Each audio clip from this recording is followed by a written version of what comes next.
Hi నమస్తే, welcome to Myra media. నేను మీ కేవీఆర్. ఆంధ్రప్రదేశ్ రాజకీయాల్లో అనూహ్య పరిణామాలు చోటు చేసుకుంటున్నాయి. వైఎస్ షర్మిల ఎంట్రీతో వైఎస్ జగన్కి జరగబోయే నష్టం ఏంటి, జనసేన టీడీపీ కూటమితో ఎవరికి ప్రయోజనం లాంటి చర్చ జరుగుతున్న నేపథ్యంలో మనతో పాటు సోషల్ యాక్టివిస్ట్ చెలసాని శ్రీనివాస్ గారు ఉన్నారు. వారిని అడిగి మరిన్ని వివరాలు తెలుసుకునే ప్రయత్నం చేద్దాం. నమస్తే సార్. నమస్కారం కేవీఆర్ గారు. నమస్కారం. చెప్పండి సార్, వైఎస్ షర్మిల ఎంట్రీతో అసలు ఎవరికి నష్టం? ఆమె చంద్రబాబు వదిలిన బాణమా? ఇప్పుడు ఈ విశ్లేషణ ఏంటి? చంద్రబాబు నాయుడు గారు చారిటీ కోసం పార్టీ పెట్టుకోలేదు, అలాగే జగన్మోహన్ రెడ్డి గారు అధికారంలో రావడం కోసం పెట్టుకున్నారు. అలాగే అందరూ ఎందుకంటే ఉత్తర భారతీయ జనతా పార్టీ స్వయాన సిద్ధాంతకర్త మేము కోల్డ్ బ్లడెడ్ పాలిటిక్స్ చేయడానికి వచ్చామని చెప్పారు. ఆయన చారిటీ చేయడానికి రాలేదన్నారు. అందుకన్న ఓకే చంద్రబాబు నాయుడు గారు చాణక్యం చాలా చూపించవచ్చండి. సరే, ఎంతవరకు ఆయన వదిలిపెట్టిన బాణం ఆయనే విల్లంబులు ఇచ్చారా, దే డిఫరెంట్ ఇష్యూ. కానీ ఆయన డెఫినెట్గా ఆయన వస్తే ఆనందించే వాళ్ళు ఒకళ్ళని నేను అనుకుంటా ఉన్నాను. ఇది బస్సు రేవంత్ రెడ్డి గారు వెరీ క్లియర్లీ అండ్ సిస్టమేటిక్లీ తెలంగాణలోకి తెలంగాణ కాంగ్రెస్లోకి అడుగు పెట్టడానికి ఇష్టపడలేదు అనుకుంటాను. అవును. అందువలన ఇవాళ ఏదైతే చంద్రబాబు నాయుడు గారు తెలంగాణలో పోటీ చేయకుండా రేవంత్ రెడ్డి గారు సాయం చేశారు ఇండైరెక్ట్గా, డెఫినెట్లీ ఇస్ ఫ్యాక్ట్ అండి. తెలంగాణలో చంద్రబాబు నాయుడు గారు తెలుగుదేశం పార్టీ మొట్టమొదటిసారి 82లో పుట్టింది తెలంగాణలో. యాజ్ అన్ ఆ రోజు ఉమ్మడి ఆంధ్రప్రదేశ్లో, కానీ విభజన అయిన తర్వాత హైదరాబాద్ అయింది. ఆ పార్టీ మొట్టమొదటిసారి పోటీ చేయకుండా, చట్టసభల్లో పోటీ చేయకుండా పోవటం మొదటిసారి తెలుగుదేశం పార్టీ.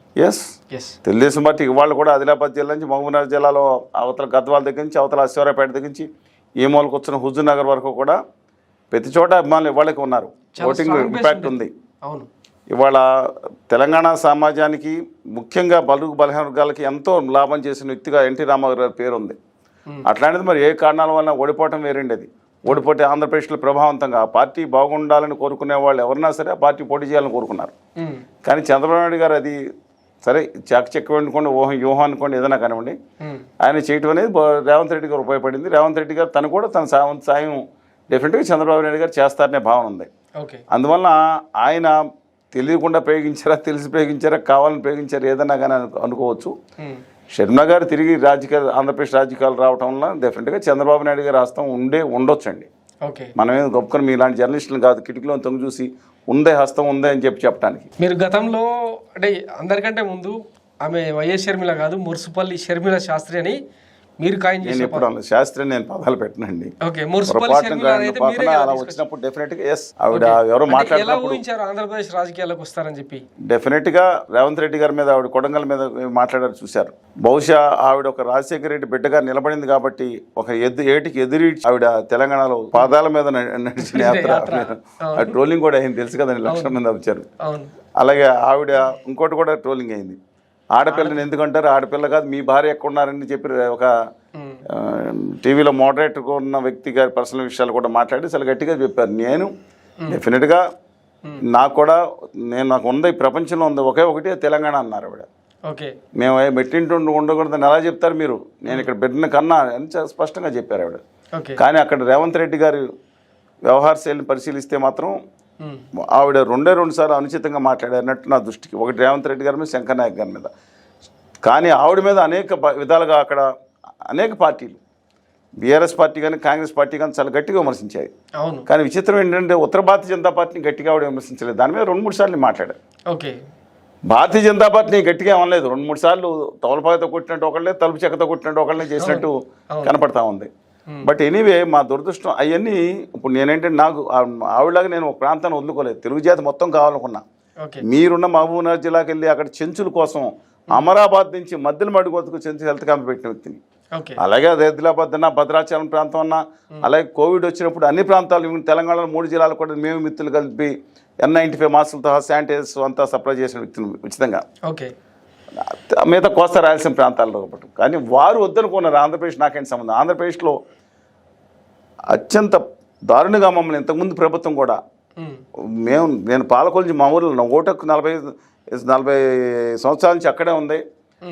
ప్లస్ నేను అక్కడి నుంచి బయలుదేరిన మమ్మల్ని తీసుకుని తెలంగాణ అడవుల్లో దేవరకొండ అడవుల్లో తిప్పి బాధ పెట్టినా సరే, లేదంటే ఆ తర్వాత అనేక మంది చనిపోయినా సరే, మరి షర్మిల గారు ఎందుకని అక్కడ ఆ రోజు ప్రత్యేక హోదా విభజన హామీల గురించి 5 సంవత్సరాలు ఒక్కసారి మాట్లాడలేదో నాకు తెలియలేదు.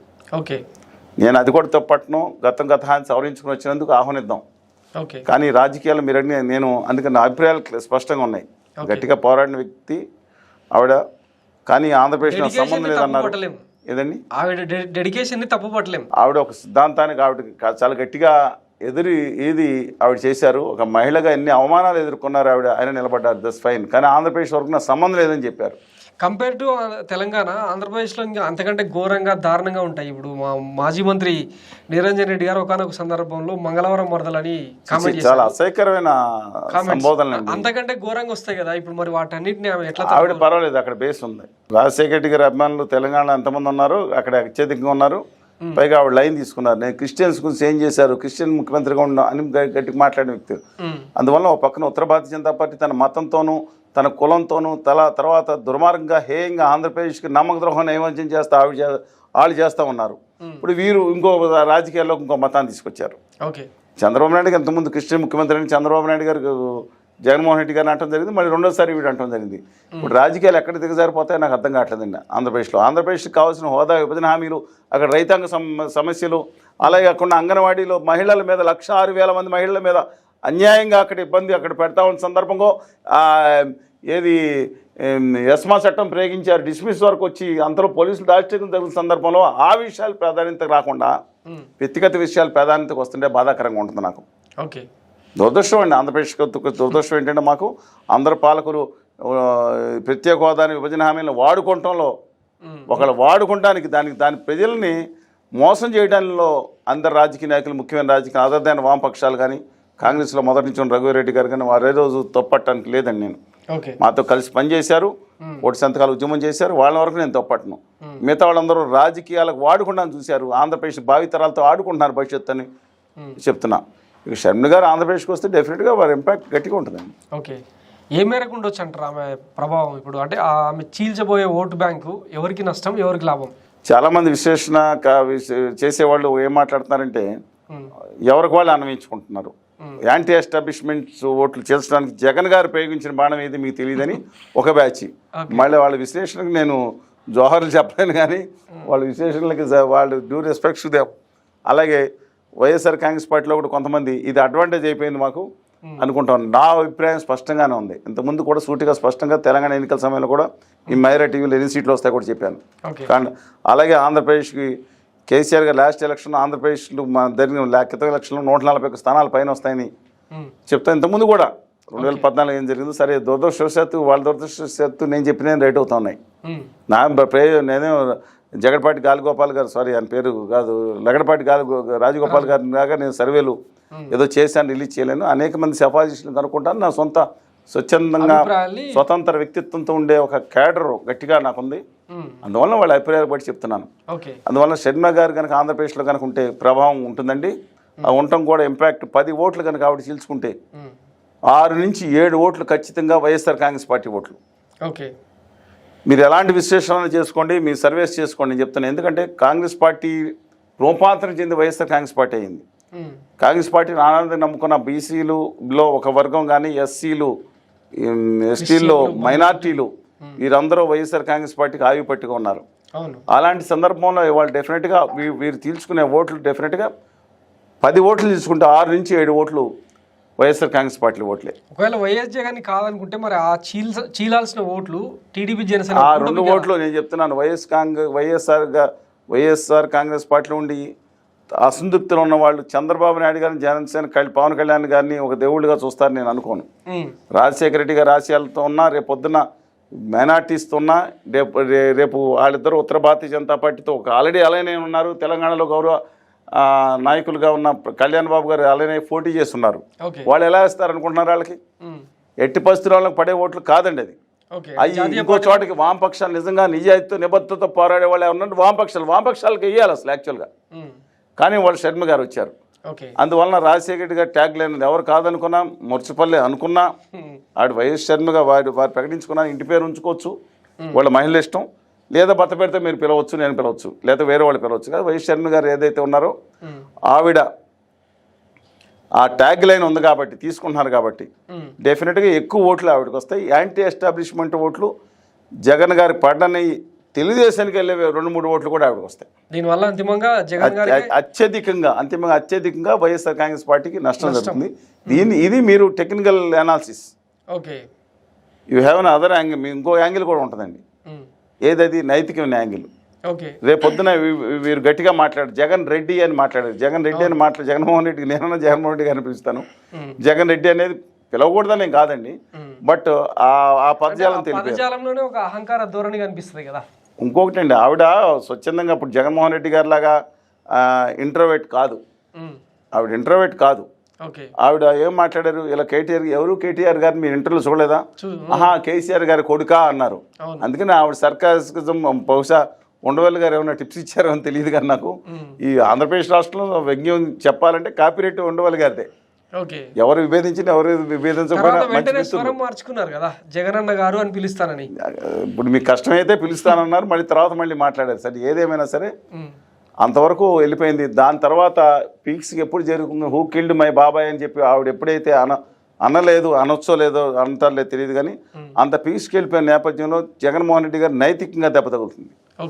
మనం ఇప్పుడు టెక్నికల్ అనాలిసిస్ చేసాం ఉజ్జాయింపుగా ఎంత శాతం లాస్ అవుతుంది అనేది, కానీ ఆవిడ చీల్చుకునే ఓట్లు ప్రస్తుత పరిస్థితిలో అదనంగా 2% నుంచి కూడా ఉండవనుకుంటున్నాను కాంగ్రెస్ పార్టీకి వచ్చిన దాంట్లో.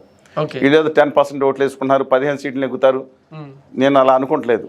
కాంగ్రెస్ పార్టీ మీద అభిమానంతో కాక వీడు రాగానే పాత తరం నాయకులు కొంతమంది అయితే రఘువీరెడ్డి గారు అందరూ లైన్లోనే ఉన్నారు, ఇక పాత తరం నాయకులు ఉన్నారు, కొత్త దోతీలు కుట్టించుకుని పాత జుబ్బాలు ఇస్త్రీ పెట్టించుకుని వంకీకారు తీసుకుని పాత అంబాసిడర్ కొంటేస్తాను లేదా కొడుకు ఇచ్చిన బెంచ్ కారు రెడీ చేసుకుని మళ్ళీ అది రంగంలోకి వచ్చేస్తున్నారు, అందరూ తలకి రంగు వేయించుకుని.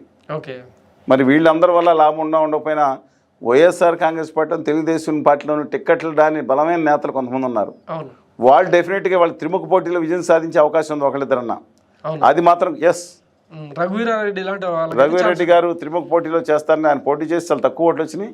ఆయన పాప నిజాయితీగా ఆ రోజు హోదా సాధన సమితి కోసం సాధన కోసం కలిసి పనిచేసామండి. I respect him. అదర్వైజ్ పార్టీల సంగతి పక్కన పెడదాం, వ్యక్తిగతంగా మంచి వ్యక్తి. అలాంటి వాళ్ళు ఉన్నారు. సంజయనాథ్ గారు కూడా తర్వాత కొంతకాలం అధ్యక్షులుగా చేసి ఉన్నారు. మా సమరయాత్ర విద్యార్థి యువజన సమయాత్ర కూడా హాజరయ్యారైనా. అందువల్ల డెఫినెట్గా నేను రఘువీరెడ్డి గారికి విజ్ఞప్తి చేశాను, రేపు పొద్దున 30వ తారీఖున పెట్టబోయే మనందరి యొక్క హక్కుల కోసం ఆత్మగౌరవం కోసం పెట్టబోయే దీక్షల్లో నిరాహార దీక్షలో పార్టిసిపేట్ చేయమని అడిగాం. 7, 8, 9లో ఆఖరి సమావేశాలు పార్లమెంట్ సమావేశాలు జరుగుతున్నప్పుడు వారి పార్టీ వర్కింగ్ ప్రెసిడెంట్ కూడా మన దాంట్లో సాధన సమితిలో పాల్గొని సమావేశం అందరికీ ఏకీభావం ప్రకటించారు. మేము పోరాటం వారిని కూడా షర్మిల గారు కూడా ఖచ్చితంగా ఆహ్వానిస్తాం. ఎందుకంటే రాజకీయాలు వేరు, ఉద్యమం చేసుకోవాల్సి వచ్చినప్పుడు డెఫినెట్గా అందరిని ఆహ్వానించాలి. కానీ ఇవాళ వారు తీసుకునే నిర్ణయాలు ఏదైతే ఉన్నాయో వ్యక్తిగతంగా జగన్మోహన్ రెడ్డి గారి మీదకి వెళ్తే మాత్రం వారి ఇష్టం. సమాజం కోసం హితం కోసం డెఫినెట్గా అందరూ కలిసి పనిచేస్తాం. కానీ జగన్మోహన్ రెడ్డి గారికి అంతిమంగా నైతికంగా ఎదుర్కొనటంలో ఇబ్బంది జరుగుతుంది. ఏ చెల్లెమ్మలు అయితే మా చెల్లెమ్మ మా తోటి చెల్లి కంటే బాగా చూసుకుంటానని ఎప్పుడైతే అవి వాళ్ళు ట్రోల్ చేస్తారు, యువతల వైఎస్ఆర్ కాంగ్రెస్ పార్టీ వాళ్ళు నేను అసలు ఆంధ్రప్రదేశ్ నాకు సంబంధం ఏంటి అని చెప్పి ట్రోల్ చేస్తూ ఉంటారు. ఇవన్నీ ట్రోల్ జరుగుతాయి. కానీ వ్యక్తిగత కోర్స్ సెటిల్ చేసుకోవడానికి వస్తే మాత్రం మంచిది కాదని కొంతమంది చెప్తా ఉన్నారు. ఇంతకుముందు ఇంటర్వ్యూలో కూడా వారి యొక్క పర్సనల్ వ్యక్తిగత విషయాలు అంటే ఆస్తుల విషయాలు కానీ పదవి విషయాలుగా మీద ఇచ్చుంటే వారు జగన్మోహన్ రెడ్డి గారితో ఉండుండేవారు కదా. నా విశ్లేషణ కాదు, I don't want disrespect her or anybody. కానీ నిజంగా కనుక ఆస్తుల విషయం సెటిల్ అయిపోయి ఉంటే ఓ పదవి కేంద్రంలో కనిమొండ గారి లాగానో కవిత గారి లాగానో ఒక రాజ్యసభ లేకపోతే లోక్సభ పార్లమెంట్ పంపించుంటే ఇంకో పవర్ సెంటర్గా తయారవటం అనేది వేరే విషయం. కానీ ఆవిడ సాటిస్ఫై ఉండేవారు కదా. ఇక్కడ దాకా వచ్చేది కాదంటారు. ఇక్కడ దాకా డెఫినెట్గా వచ్చేది కాదండి. కేసీఆర్ గారికి ఆ రోజు పదవి ఇచ్చేసి ఉంటే ఇక్కడ దాకా వచ్చేదా? అంటే ఈ చారిత్రక తప్పిదమంటారా? నేను తప్పిదాం అన్నాను. ఆయన ఇంకో జగన్మోహన్ రెడ్డి గారు మొండోడు రాజు కంటే బలవంతుడు, మొండోడే రాజు అయినాడంటే ఇంకా బలవంతంగా ఉంటారు ఆయన. ఆయన అనుకున్న కొండకి వెళ్ళి ఢీ కొండని కూడా సిద్ధపడతాడు కొన్నిసార్లు. రాజశేఖర రెడ్డి గారి వ్యక్తిత్వం ఏదైతే ఉందో ఒకసారి రానివయ్యా సింగిల్గా రాని డబుల్గా రాని నేను మాత్రం సింగిల్గా వెళ్తాను 2009లో ఆయన చరిస్మా నడిచింది. 2004లో చాలామంది తెలియకపోవచ్చు. ఆ రోజు కార్యదర్శి నిరసన రెడ్డి గారు, యాదవ్ రెడ్డి గారు కానీ లేకపోతే శేషనారాయణ గారు కానీ అనేక మంది కార్యదర్శులు మా కార్యాలయానికి నేను చెప్తున్నా తెలుసు కాబట్టి రాజశేఖర రెడ్డి గారికి ఇష్టం లేదు టీఆర్ఎస్తో కలవటం. బికాజ్ ఆఫ్ గులాం నబీ ఆజాద్ గారు, డి శ్రీనివాస్ గారు కేంద్రంలో మన అధికారులు రావడం కష్టం అవుతుంది, 10 ఏళ్ళు అయిపోయిందని చెప్పి ఏదోటి కేశవరావు గారు వీళ్ళందరూ ఉన్నారు కదండి, వాళ్ళందరూ కూడా ఒక రాజకీయం చేసి ఆ రోజు వైఎస్ఆర్ గారిని ఒప్పించారు తప్పితే డాక్టర్ వైఎస్ రాజశేఖర గారి మనస్తత్వానికి ఎట్టి పరిస్థితులను కేసీఆర్ గారి ఉన్న పార్టీతో కలిసే తత్వమే లేదు ఆయనకి. ఓకే 2009 వచ్చేటప్పటికి బలోపేతమే అన్నారు కాబట్టి రండి, సింగిల్గా వస్తారా డబుల్గా వస్తారా మూకుమ్మడిగా వస్తారండి, సింగిల్గా వెళ్తానని వెళ్ళి గెలిచారని ఆయన వ్యక్తిత్వం. ఇవాళ జగన్మోహన్ రెడ్డి గారు మాట అనలేకపోతున్నారు. మీరు కావాలంటే విడివిడిగా రండి అనే మాట అంటే అపనమ్మకం ఉందని అర్థం. ఇవాళ అపనమ్మకానికి వైఎస్ షర్మి గారి యొక్క ప్రభావం ఖచ్చితంగా తోడవుతుంది. నాకున్న సమాచారం ప్రకారం ఆవిడ ఆల్రెడీ కాంగ్రెస్ పార్టీకి వచ్చిన 100 కంటే తక్కువ ఓట్లు వచ్చినాయి. దాని మీద ఇంకో 2% యాజ్ అండ్ జనవరి 15 నాటికి సెఫాలజిస్టుల ప్రకారం అంతే అత్యధికంగా ఆవిడకి వచ్చేది ఇంకో 2% యాడ్ చేసుకుంటారని. ఓకే ఆ 2%లో కూడా మెజార్టీ ఓట్లు వైఎస్ఆర్ కాంగ్రెస్ పార్టీ పోతాయి. ఆల్రెడీ వేఫర్ తిని మెజార్టీతో ఉన్నాము ఇప్పుడున్న సర్వీస్ ప్రకారం అనుకున్నప్పుడు డెఫినెట్గా it will have an impact. Okay ఇప్పుడు 2 జాతీయ పార్టీలు 3 ప్రాంతీయ పార్టీల మధ్య యుద్ధం ఎవరి వైపు ఉండొచ్చు? గట్టు ఆమె గట్టుంటాయి గట్టుంటే స్థిరపడిపోయారు.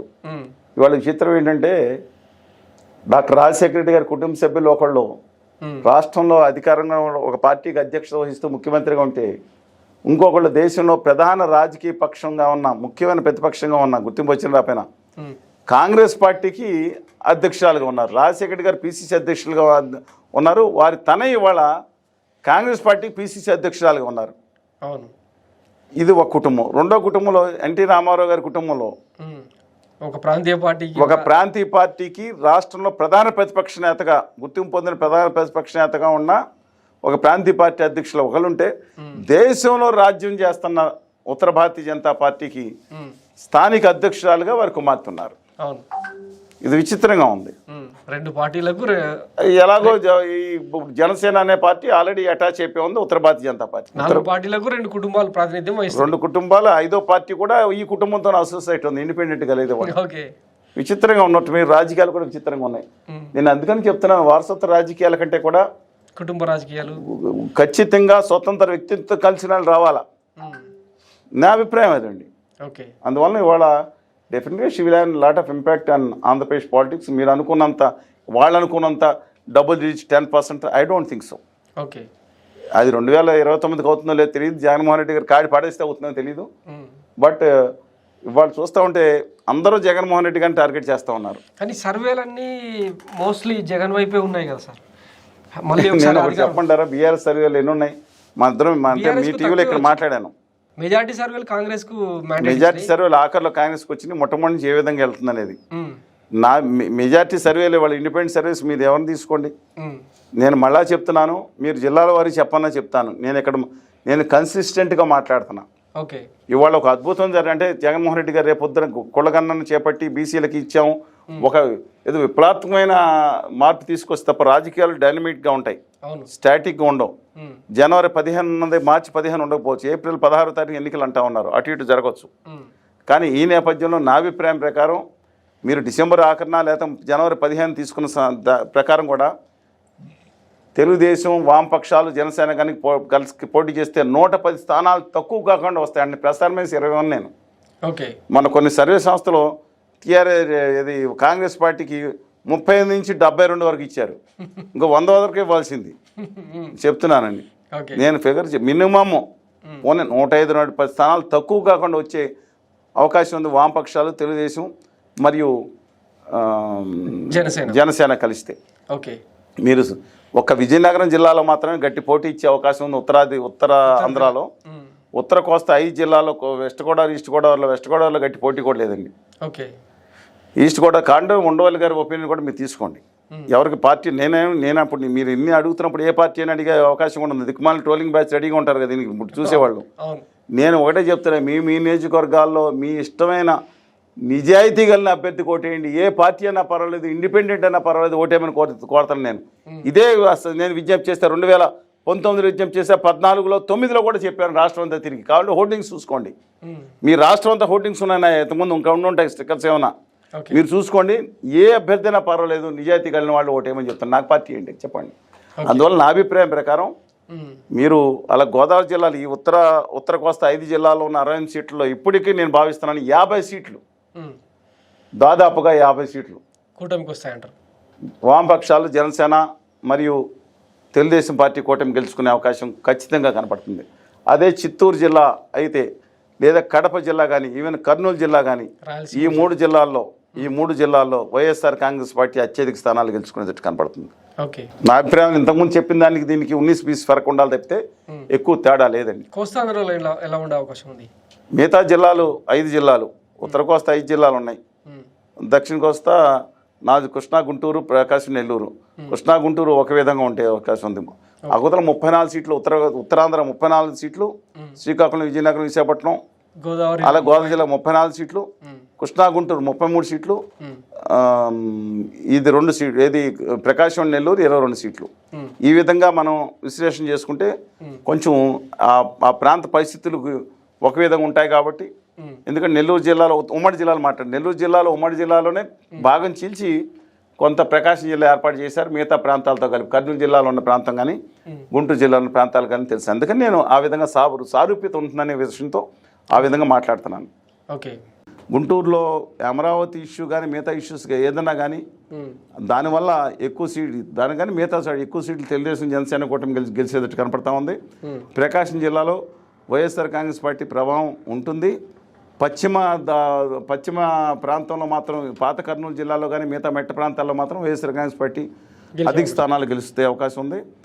ఒకవేళ ఆమంచి గారు, కరణం గారు ఏకమై ఉంటే చీరాల్లో వేరే ఫలితం రావాలి తప్పితే తూర్పు దాంట్లో మాత్రం తెలుగుదేశం పార్టీ అత్యధిక స్థానాలు, తెలుగుదేశం పార్టీ కూటమి అత్యధిక స్థానాలు గెలుచుకునే అవకాశం ఉంది. నెల్లూరులో కోటమిరెడ్డి సీతారెడ్డి గారు కొంచెం సీనియర్ మోస్ట్ నాయకుడు, ఆయన చెప్పిన ప్రకారం 10 సీట్లు వచ్చేటట్లు అవకాశం ఉందని చెప్తున్నారు తప్ప, కానీ నా అభిప్రాయం ప్రకారం 3-4 స్థానాల్లో వైఎస్ఆర్ కాంగ్రెస్ పార్టీ ఇంకా బలంగా ఉంది. అనంతపురం జిల్లాలో తెలుగుదేశం, జనసేన, వామపక్షాల కూటమి అత్యధిక స్థానాలు గెలుచుకుంటాయి. మీకు 13 జిల్లాల చిత్రం చెప్పాను, దాన్ని బట్టి మీరు ఏ విధంగా లెక్కేసుకోండి, ఎవరికి ఎన్ని స్థానాలు వస్తాయో మీరు ఆలోచించుకోండి. You may differ with me. కానీ నేను చెప్పింది స్పష్టంగా ఏ కాన్స్టిట్యున్సీలో రాష్ట్రంలో ఉన్న 175 కాన్స్టిట్యూన్సీ మండలాల వారి లెక్కలు కూడా ఉంటాయండి. సామాజిక లెక్కలు, మిగతా లెక్కలు వచ్చే ప్రభావం. కానీ జగన్మోహన్ రెడ్డి గారికి వాళ్ళ పట్టణాల్లో అంటే భారీ కొన్ని తీసేయండి, బై అండ్ లార్జ్ చెప్తున్నాను. ఒక పట్టణాలు కడప ఊరు డిఫరెంట్గా ఉండొచ్చు. విశాఖపట్నం కిందసారి 4 సీట్లు ఎవరికి వచ్చినాయి? East, west, north, south Telugu Desam కలిసింది. రాజమండ్రి 2 సీట్లు ఎవరు గెలిచారు? అర్బన్ అండ్ రూరల్ తెలుగుదేశం కలిసింది. విజయవాడ 3 సీట్లు ఉన్నాయి, 3 సీట్లు ఎవరు గెలిచారు? 1 సీటు వెల్లంపల్లి శ్రీనివాసరావు గారు గెలిచారు, 2వ సీటు మల్లాది విష్ణు గారు 25 ఓట్ల ఆధిక్యతతో గెలిచారు, 3వ సీటు తెలుగుదేశం పార్టీ అత్యధిక ఓట్లతో గెలిచింది. గుంటూరు ఎవరు గెలిచారండి? గుంటూరు వెస్ట్ కాకుండా పార్లమెంట్ సీట్ ఎవరు గెలిచారు? విజయవాడ పార్లమెంట్ జిల్లాగా చెప్తున్నాను. ముఖ్యంగా ఉన్న కోస్టల్ జిల్లాలో ఉన్న అర్బన్ సీట్స్లో ఏదైతే ఇంతకుముందే తెలుగుదేశం పార్టీ ఆధిక్యత ఉంది. ఇవాళ రూరల్ సీట్లతో చూసుకుంటే, రూరల్ ప్రాంతాలతో సీట్లలో అన్నాం, ఇవాళ కూడా 40 ఇంకా అస్థిరంగా, అంటే ఎవరికి ఓటేయాలో తెలుసుకునే వాళ్ళు 5%, 10% ఉంటారు. కానీ 45% మంది దాదాపుగా గ్రామీణ ప్రాంతాల్లో ఇవాళ కూడా జగన్మోహన్ రెడ్డి గారికి అనుకూలంగా ఉన్నారు. ఇది సైలెంట్ ఓటింగ్. మీకు పట్టణ ప్రాంతాల్లో కొన్ని చోట్ల అయితే 30% ఉన్నారు జగన్మోహన్ రెడ్డి గారి వ్యతిరేకంగా. కానీ ఆంధ్రప్రదేశ్లో గ్రామీణ ప్రాంతాలు ఎక్కువ ఉన్నాయి. అన్లైక్ అదర్ సిటీస్, మీరు తమిళనాడు మిగతా చోట్ల పోల్చుకుంటే వేరే ఉంటుంది. అందువల్ల ఈ నేపథ్యంలో యావరేజ్ ప్రోరేటా రేషియో ప్రకారం వేసుకుంటే జగన్మోహన్ రెడ్డి గారికి ఇవాళ కూడా 40 నుంచి 42% ఓటింగ్ చెక్కు చెదరకుండా ఉంది. ఒక 5%, 7% అన్డిసైడ్ ఉండొచ్చు. కానీ 50% ఓటింగ్ వామపక్షాలు, తెలుగుదేశం అండ్ జనసేన వైపు ఉంది ఇవాళ. ఓవరాల్గా చెప్తున్నానండి. అందువలన ఈ విధంగా చూసుకుంటేనే మీరు చెప్పిన ఆ స్థానాలు వస్తున్నాయి. అన్డిసైడెడ్ ఓటర్స్ ఎవరైతే ఉన్నారో, న్యూట్రల్స్ కానీ ఇంటలెక్చువల్స్ కానీ, వాళ్ళ అభిప్రాయాలు కూడా పరిగణలో తీసుకుంటే వాళ్ళు ఫెన్స్ సిట్రస్ ఉంటారు, అంటే గోడమే పిల్లు, ఎవరు నెగ్గుతారో వాళ్ళకి ఓట్లు వేస్తారు 3-4%. మీకు తెలుసు కదా, ఇవన్నీ పరిగణలు తీసుకోవాలి. కానీ జగన్మోహన్ రెడ్డి గారు చేస్తున్న ప్రయోగాలు ఉన్నాయి చూసారా, అవి డిఫరెంట్గా ఉన్నాయి. ఇప్పుడు ఆ సోషల్ ఇంజనీరింగ్లో బాగా కొంతమందికి టికెట్లు రాకపోవడం వల్ల లావు కృష్ణదేవరాయలు లాంటి వాళ్ళు పార్టీకి రాజీనామా చేస్తున్న పరిస్థితుల్లో ఎలా చూడాలి? శ్రీకృష్ణదేవరాయలు గారు టికెట్ రాలేదని నాకు తెలియదండి. ఆయన బయటకు వచ్చి మాట్లాడి నన్ను గుంటూరు వెళ్ళమన్నారని మాట్లాడారు. దాన్ని ఎవరు ఖండించలేదు. గుంటూరులో డిఫరెంట్గా ఉంది. గుంటూరులో ఇవాళ వైఎస్ఆర్ కాంగ్రెస్ పార్టీ రాజంపేట సీటు కానీ, కడప సీట్లు కానీ, అలాగే కొన్ని సీట్లు చాలా స్పష్టంగా గెలిచేట్టు కనపడుతుంది. తిరుపతి కూడా అనుకూలంగా ఉంది as and date. Ongole seat కూడా అనుకూలంగా ఉందండి. ఒంగోలు మెట్ట ప్రాంతాలు ఎక్కువ ఉన్నాయి, మెట్ట నియోజకవర్గాలు. నర్సరావుపేట కూడా టఫ్గా ఉంది. గుంటూరు సీటు తెలుగుదేశానికి ఫేవరబుల్గా కనపడుతుంది. సర్వే సంగతి చెప్తున్నాను, నేను కాదు అక్కడ ఓట్లేసేది. అందువల్ల అక్కడికి వెళ్ళమంటే వెళ్ళడానికి ఇష్టపడలేదని ఆయన. మౌతుకులు వేణుగోపాల్ రెడ్డి గారు నర్సరావు పెట్టాలని ఐడియాలో ఉంటారు. ఐ డోంట్ నో, మనం నేనే మీ జర్నలిస్ట్ కాదు కదా, లోపలికి వెళ్ళి కిటికీ తలుపు తీసి ఒక్కరి నుంచి చూసి రాసేయడానికి. అందువలన చూసిన అంచనాలు మిగతా వాళ్ళు చెప్పిన విజువల్ చెప్పినవి చెప్తున్నాను నేను. అందువల్ల శ్రీకృష్ణదేవరాయలు గారు వెళ్ళటం అనేది social engineering different. But Jagan గారు చేసే ప్రయోగాలను చూసారా, దాని మీద ప్రతిపక్షాలు ఎందుకు మాట్లాడుతున్నాయి నాకు అర్థం కావట్లేదు. ఇప్పుడు చంద్రబాబు నాయుడు గారు కాన్స్టిట్యూన్సీ మారవచ్చు, దాని మీద మిగతా వాళ్ళకి ఊరినే మాట్లాడవచ్చు. ఒకసారి యువగళం లాంటి ఒక యాత్రకి లోకేష్ గారు కష్టపడి నడిచారు, అంత దూరం నడిచి ఆ యువగళం ఒక అద్భుత సభగా మారుస్తుండే. దాంట్లో కూడా జగన్ గారు సీట్లు మారుస్తున్నారు, సోషల్ ఇంజనీరింగ్ చేస్తున్నారు. ఎన్ని ఎందుకంటే వీళ్ళకి మారిస్తే వాళ్ళ పార్టీ కదా. ఇప్పుడు చంద్రబాబు నాయుడు గారు పార్టీ మారుస్తారు, నాని గారికి ఇవ్వట్లేదు ఇంకోటికి ఇస్తున్నారు, లేకపోతే ఇంకో చోట ఇస్తున్నారు, ఏలూరు సీటు ఇంకోటికి ఇస్తున్నారు. అది వాళ్ళ పార్టీ ఇష్టం. ఏదో ఇంటర్నల్గా ఒక మాట మాట్లాడుకోవచ్చు, దాని మీద కాన్సన్ట్రేషన్ ఏంటి ప్రతిపక్షాలు? అంగన్వాడీ సమస్యల మీద, ప్రత్యేక హోదా విభజన హామీల మీద, రాష్ట్రానికి జరుగుతున్న అన్యాయం మీద, దీని మాట మీద మానేసి ఆ పార్టీ టికెట్లు మార్చుకుంటే వాళ్ళకి ఎందుకంటే నాకు అర్థం కాదు. కాన్సన్ట్రేషన్ రైతు సమస్యల మీద చేయండి. రేపు పొద్దున బస్తాకి ఎక్కువ 50 రూపాయలు ఎక్కువ అవుతుంది, వేరే చోట రైస్ మిల్స్కి వేస్తున్నారు, వాళ్ళు బాధలు పడుతున్నారు, దాని మీద కాన్సన్ట్రేషన్ చేయండి. అందువల్ల కానీ ఒకటండి, మీ జగన్ గారు చేస్తున్న మార్పిడి సోషల్ ఇంజనీరింగ్ వల్ల 70% డెఫినెట్గా జగన్ గారికి అడ్వాంటేజ్ అయ్యేటట్టుంది. ఓకే, నేను పార్టీలకు అతీతంగా చెప్తున్నా. నచ్చవచ్చు నచ్చకపోవచ్చు, నా అభిప్రాయం స్పష్టంగా చెప్పాల్సిన అవసరం ఉంది. ఎందుకు 30% మైనస్ అవుతుంది? బలీయంగా ఉన్న క్యాండిడేట్స్ విషయంలో మైనస్ చేయవచ్చు. ఇప్పుడు ఆర్కే గారు ఉన్నారు, ఈజ్ హ్యావింగ్ సింపతి. ఆయన ఆల్రెడీ వెళ్ళి ఎం షర్మిల గారు లేదా మీరన్న వైఎస్ షర్మిల గారు దగ్గరికి వెళ్ళిపోయారు. అందువల్ల ఆయన ఇంపాక్ట్ గట్టిగా ఉండకపోవచ్చు, కానీ డెఫినెట్గా కొంత ఉంటుంది. అలాగే కొన్ని చోట్ల కానీ 70% నియోజకవర్గాల్లో ఆయనకి అనుకూలంగా మారుతుంది జగన్కి. కానీ బై అండ్ లార్జ్ ఉన్న వేవ్ని ఇప్పుడు 60% మైనస్ ఉందనుకోండి, దీనివల్ల 50%కి రావచ్చు మైనస్, కానీ ఓటమిని తప్పించుకోవచ్చు. కానీ 50% దగ్గర మైనస్ 40% తప్పించుకున్నారనుకోండి, గెలుపు రావచ్చు. కానీ బై అండ్ లార్జ్ ఇది మాత్రం ఇవాళ రైతు మిగతా వాళ్ళు 3-4 సెంటిమెంట్స్ మీద ఉన్నారు. జగన్ గారు గెలవడానికి 2019లో కారణాలు ఏంటి తెలుసా మీకు? నెంబర్ 1 కారణం చెప్పండి. 10 కారణాలు ఉన్నాయి అసెస్మెంట్ చేసిన కారణాలు. ఏంటి మేజర్గా? అంటే చంద్రబాబు గారు అవినీతి, జన్మభూమి కమిటీల మొట్టమొదటి కారణం జగన్ గారిని ఒకసారి చూసేద్దాం. మార్పు వాళ్ళ నాన్నగారు చూసాం, మన అబ్బాయిని చూద్దాం, ఒకసారి జగన్ గారు చూద్దాం. మేజర్ కారణం ఇది. తర్వాత చంద్రబాబు నాయుడు గారి ప్రభుత్వంలో ఉన్న అవినీతి, జన్మభూమి కమిటీలు, లేదంటే క్యాస్ట్, ఇవన్నీ ఉన్నాయి కదా ప్రచారం చేసినాయి, ఇవన్నీ ఉపయోగపడినాయండి. ఈ తర్వాత పథకాలు, నవరత్నాల పథకాలు నెక్స్ట్. ఒకటి చూసేద్దాం, నవరత్నాలు ఒకటి జగన్ గారిని చూసేద్దాం ఒకసారి ముఖ్యమంత్రిగా అని ఒక 10 కారణాలు ఉన్నాయి. విశ్లేషణ ఎక్కువ మంది విశ్లేషణలు ఒప్పుకుంటారు, నేను చెప్పిన తర్వాత కూడా అనుకున్నాను. మిగతా వాళ్ళు డిఫర్ అయ్యి ఉండొచ్చు. ఇవాళ జగన్ గారు ఓడిపోవడానికి కారణాలు కానీ చూసుకుంటే కనుక, ఓడిపోతారని చెప్పలేని హ్యాజ్ అండ్ డేట్ చెప్తున్నా, తర్వాత మిగతా డిఫరెంట్ ఇష్యూ. కారణాలు చూసుకుంటే కనుక ఈ 2 నెలల్లో ఏమైనా మారచ్చు. అవునండి, స్టాటిక్గా ఉండే. అందుకని చూసుకుంటే కనుక ధరల పెరుగుదల. యాక్చువల్గా ఎక్కువ వాటికి జగన్ గారికి సంబంధం లేదు. ఆయిల్ నేను ఉన్నప్పుడు ఎంత ఉందని చంద్రబాబు నాయుడు గారు మాట్లాడినప్పుడు 60-70 రూపాయలు ఉంది, ఇప్పుడు ఏమో 150 రూపాయలు అయిపోయింది, 150 రూపాయలు జనం నిజమని అనుకుంటున్నారు. ఆయిల్ ఆంధ్రప్రదేశ్లో ఒక్క చోట లేదండి, తెలంగాణ దేశం అంటూ ఉంటుంది. అలా గ్యాస్ రేటు పెరిగిపోయింది. గ్యాస్ రేటు పెంచింది ఎవరు? మోడీ గారు. ఆయిల్ రేట్లు కార్టెల్ కింగ్ ఎవరు? ఆదాని గారు. ఆదాని విల్మార్ట్ వీళ్ళు ఏదో పెట్టారు కదా, విల్మార్ ఏదో దిక్కుమాల కంపెనీలు పెట్టుకుని మొత్తం కార్టెల్ పెడుతున్నారు కదా. కానీ ఎలక్ట్రిసిటీ ఛార్జీలు కరెంట్ షాక్ కొడుతుంది. జగన్ గారు ఓడిపోవడానికి ఒక ముఖ్య కారణాల్లో ఒకటి ఎలక్ట్రిసిటీ ఛార్జ్. మోడీ గారు పాత కరెంటు బయట విదేశీ బొగ్గు కొనమని రేట్లు పెంచమని చెప్తున్నారు కదండి అన్ని మీటర్లు. అది ఆయన చేసిన సరే జగన్ గారు దాన్ని బైపాస్ చేయాల్సింది. కానీ వాళ్ళ ప్రతి ఒక్కళ్ళకి కరెంట్ షాక్ కొడుతుంది. మీరు అడగండి, గ్రామాల్లోకి వెళ్ళి అడగండి, పట్టణాలకు వెళ్ళి అడగండి. ఏం తినేదట్టు ఇస్తున్నారయ్యా, ఏం తినేదట్లేదయ్యా, రేట్లు పియ్యమైపోయినాయి వచ్చిన తర్వాత. ఇది మెయిన్ ఇంపాక్ట్ ఆయన. సోషల్ ఇంకా మెయిన్ ఇంపాక్ట్ జగన్ గారు ఓడిపోవడానికి మొట్టమొదటి కారణం. ఓడిపోతే గనక ఓడిపోతారని చెప్పలేదు, యాసన్ రేట్ కాబట్టి ధరల పెరుగుదల, ఛార్జీలు పెరుగుదల, బస్సు ఛార్జీలు పెరుగుదల, ఇవన్నీ మొట్టమొదటి కారణం. ప్రతి మనిషి తనకి అమరావతి కారణం కాదు. అమరావతి డెఫినెట్గా దాని మీద సమస్య మీద మేము సంఘీభావం తెలియజేసాం, కన్సర్న్ ఉంది. కానీ అనంతపురం వాళ్ళకి శ్రీకాకుళం వాళ్ళకి ఒక పాయింటే ఉంది, కానీ మేజర్ పాయింట్ కాదండి. అలాగే చంద్రబాబు నాయుడు అరెస్ట్ కూడా నిజంగా కక్షాదింపుగానే నేను భావించాం. మిగతా చోట్ల విచారణకు మాత్రం జరపమంటున్నాం మేము. విచారణ ఆయన సత్యచంద్రుడు లేదా ఆయన దుర్మార్గుడే మేము సర్టిఫికేట్ ఇవ్వదలుచుకోలేదు, మేము జర్నలిస్ట్ లాగా శిక్షలు కూడా వేసేదలుచుకోలేదు, లేదా నిరపరాధాన్ని తీర్పులు ఇచ్చేయట్లేదు. అది సక్రమ విచారణ చేయాలని అంటున్నాం మేము దాంట్లో. కానీ ఆయన మీద చేసిన ఒక కక్షాదింపు చర్యలకు భావించాం. దాని మీద ఎమోషనల్ ఇంకా ఎమోషన్ అయ్యారు. అది major issue, one of the issue, major issue కాదని. ఓకే, జనం ఆ పార్టీకి మేజర్ ఇష్యూ ఉండొచ్చు, కానీ కన్సర్న్ ఉంది. కానీ మేజర్ ఇష్యూ ఇక్కడ ఎవరికి నొప్పి తగిలిందో వాళ్ళు బాధపడతారు. ఓకే, టీడీపీ జనసేన మీరు అన్న కమ్యూనిస్టు పార్టీల మధ్యలో ఇప్పటికీ పొత్తు కానీ సయోధ్య కానీ ఇంకా కుదరలేదు. రెండు పార్టీల మధ్య ఆల్రెడీ ఫెవికాల్ బంధంలా కుదిరింది, చూడలేదా మీరు? కుదిరింది కానీ సీట్ల విషయానికి వచ్చేసరికి ఇంకా ఏ పార్టీ ఏదో సెటిల్ చేసేసుకుంటారండి, లేకపోతే ఇద్దరు పొరుగు పోయేటట్టు ఉందని. ఫ్రెండ్లీ కంటెస్ట్ పేరుతో చంద్రబాబు గారు చేసే రాజకీయం గతంలో మనం చూసినాం కదా, అక్కడ ఏమన్నా కేసీఆర్ గారు 42 స్థానాలు 52 అని చెప్పి 42 అంటే కొన్ని ఉన్నాయి టెక్నాలజీలో. 5 పంచపాండవులు 5, మంచంగోళ్ళ 4, ముచ్చటగా 3 అని గురించి ఇచ్చే టెక్నాలజీ ఆయన దగ్గర ఉంది. రాజకీయ చాణక్యుడు ఆయన.